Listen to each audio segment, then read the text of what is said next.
This week we read Parshat Eikev. On its surface, it's a parsha about conquest, about entering the land, defeating the nations that stand in the way, and finally being free to do the mitzvot the way they were meant to be done on our own soil. But right at the height of that promised strength, the Torah stops and adds a caveat. Yes, you will be strong. Yes, you will have real military power, but there is a greater being watching over all of it. And you'd better not forget that you're living inside a fuller universe than the one your own two hands built. There's a version of an old joke that I'm sure you've heard. A man is circling the block. He is late for an appointment, and he says to God, God, if you get me this parked place in the next 10 minutes, I promise I'll change something about me. 9 minutes in, a car pulls out in front of him. He looks up and says, never mind, God, I got this. Yeah, that's the danger the Parsha is talking about. Not disbelief, not rebellion, just a very human, very fast forgetting. The instant things go our way. Listen to how precisely the Torah puts this. In that same parsha, in the 17th and 18th verses of the 8th chapter of Dvarim, it says, "Ve'amarta b'levavecha kochi v'otzem yadi asa li et ha'chayil hazeh.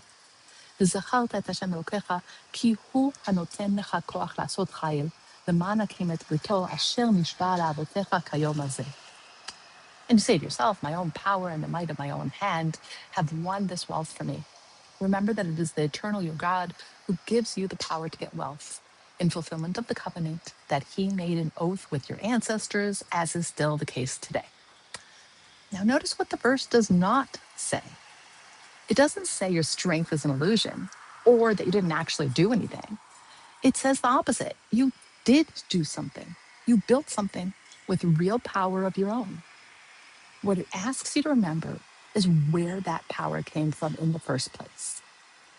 Viran, Rabbi Nissen of Gerona, the 14th century Spanish sage, draws this line as finely as it can be drawn in the 10th of his drashot. He says there's only a hair's breadth of difference between joy that comes from negative pride and joy that comes from recognizing the true source of everything a person has achieved. It's true, he says, that people are simply born with different gifts, some suited to wisdom, some to strategy, some to building and gathering. In that narrow sense, a person really can say, my own strength and the might of my hand made this wealth for me. But even though that capacity lives inside you, you're still required to remember who placed it there and where it came from. That, the Ron points out, is exactly why the verse doesn't say, remember that God gives you the wealth. It says, remember that God gives you the power to make the wealth. The effort is real and it is yours. The capacity behind the effort is a gift. When a person holds on to both halves of that truth, I did this and the ability to do it came from somewhere beyond me, he's not only allowed to feel proud of what he's built, he's meant to. That pride is part of our memory.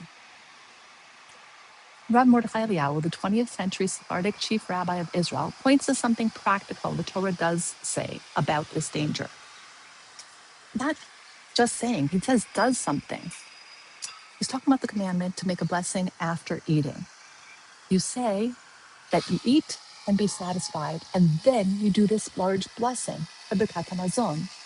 It's precisely when a person feels secure and satiated with his own strength. He feels that it might be with his own strength. So this blessing builds a pause into the moment. You're required to say thank you exactly when you're feeling the most self-sufficient. The same phrase, he points out, echoes again and again across this part of Dvarim, as if the Torah keeps circling back to make sure the warning actually lands. We live today in a version of this same tension. There are among the Jewish people those who hold real military strength, real financial power, real political influence spread across the globe. None of that is something to apologize for or to minimize. Jacob doesn't want us to. But no single person and no single part of the nation is changing the world alone by force of his own hands. All of it sits in the context of something larger, a covenant, a fuller picture that was already there before we came into being and will be in motion long after we're gone. So there are two things the Parsha asks us at once, and it refuses to let either one cancel out the other. Do everything in your power. Build the strength, make the wealth, win the battle, take pride in what your own hands have accomplished. There's nothing wrong with any of that. In fact, it's important.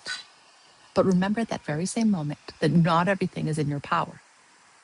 Good outcomes and hard ones alike, do our best to bring everything we have while still understanding that we're operating inside a world bigger than we are, run by our own hand and steadier than just us alone. Shabbat Shalom.